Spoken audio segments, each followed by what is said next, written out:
वृंदावन की सेवा कुंज की घटना है।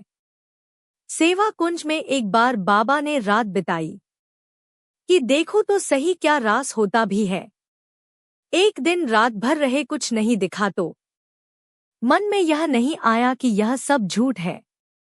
दूसरे रात फिर बिताई मंदिर बंद होने पर लताओं में छुपकर रात बिताई। उस रात कुछ न के बराबर मध्यम मध्यम सा अनुभव हुआ, एकदम न के बराबर। उस दिव्य संगीत को सुना, लेकिन उस संगीत की स्वर लहरियों का ऐसा प्रताप हुआ कि बाबा मूर्छित हो गए। जब सुबह चेतना में आए तो सोचा कि अब दर्शन तो करना ही है, ऐसा संकल्प ले लिया।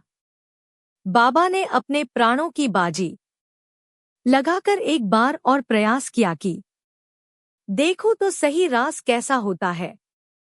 तीसरी रात श्रीहरि बाबा के पूज्य गुरुदेव लताओं के बीच कहीं छुप गए। आधी रात तक उन्होंने लिखा कि कहीं कुछ दर्शन नहीं हुआ, परंतु प्रतीक्षा में रहे। कहते हैं मध्य रात्रि होने पर निधिवन सेवा कुंज में एक दिव्य सुगंध का प्रसार होने लगा, एक अलौकिक सुगंध। अब बाबा सावधान हो गए, समझ गए कि लीला आरंभ होने वाली है। बाबा अब और सावधानी से बैठ गए। कुछ समय बाद बाबा को कुछ धीरे धीरे नूपुरों के झनकार की आवाज आने लगी। छन छन छन। बाबा को लगा कोई आ रहा है। तब बाबा और सावधान हो गए। बाबा ने और मन को संभाला और गौर से देखने का प्रयास जब किया, बाबा ने देखा कि किशोरी जी लाल जी के कंठ में गलबहियां डालकर धीरे धीरे एक एक कदम बढ़ाकर सेवा कुंज की लताओं के मध्य से आ रही हैं। बाबा तो देखकर आश्चर्यचकित हो गए।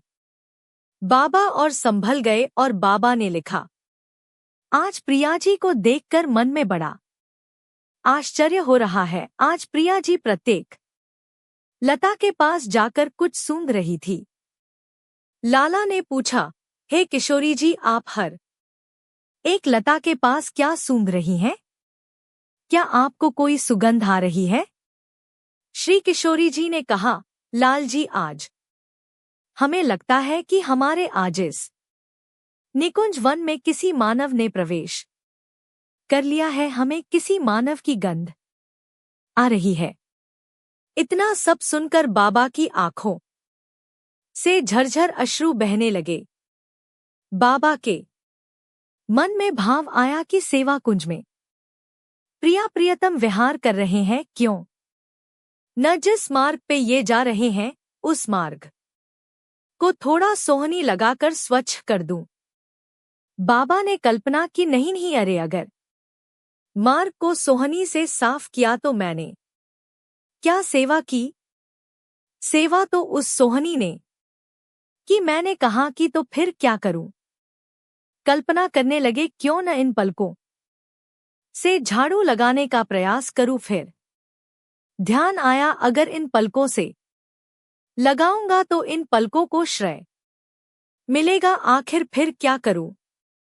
आंखों से अश्रु प्रवाह होने लगा कि मैं कैसे सेवा करूं। आज साक्षात प्रिया प्रियतम का विहार चल रहा है, मैं सेवा नहीं कर पा रहा, कैसे सेवा करूं? उसी क्षण प्रिया जी ने कहा, लाल जी, आज हमारे नित्य विहार का दर्शन करने के लिए कोई मानव प्रवेश कर गया है। किसी मानव की गंध आ रही है। उधर तो बाबा की आंखों से अश्रु बह रहे थे और इधर लालजी प्रिया जी के चरणों में बैठ गए। लालजी का भी अश्रुपात होने लगा। प्रिया जी ने पूछा, लालजी, क्या बात है? आपके अश्रु कैसे आने लगे? श्रीजी के चरणों में बैठ गए श्याम सुंदर नतमस्तक हो गए। तब कहा, श्रीजी, आप जैसी करुणामयी सरकार तो केवल आप ही हो सकती है। अरे, आप कहती हो कि किसी मानव की गंध आ रही है। हे श्रीजी, जिस मानव की गंध आपने ले ली हो, फिर वो मानव रहा कहा उसे तो आपने अपनी सखी रूप में स्वीकार कर लिया। श्रीजी ने कहा, चलो फिर उस मानव की तरफ।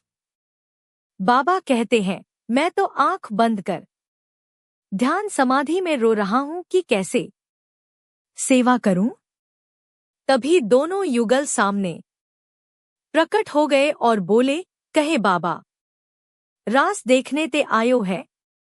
न बाबा बोल पा रहे, न कुछ कह पा रहे हो, अपलक निहार रहे हैं। श्रीजी ने कहा, रास देखते के ताए तो सखी स्वरूप धारण करनो पड़ेगो। सखी बनेगो। बाबा कुछ नहीं बोले। करुणामयी सरकार ने कृपा करके अपने हाथ से अपनी प्रसादी चंद्रिका उनके मस्तक पर धारण करा दी। इसके बाद बाबा ने अपने डायरी में लिखा, इसके बाद जो लीला मेरे साथ हुई, न वो वाणी का विषय था, न वो कलम का विषय था।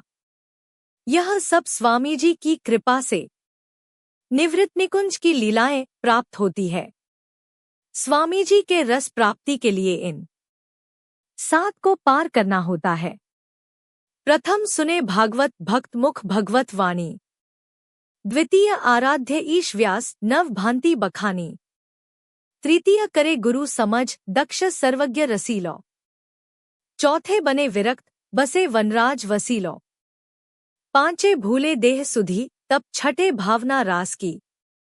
साते पावे रीति रस श्री स्वामी हरिदास की डॉट। जय श्री कृष्ण।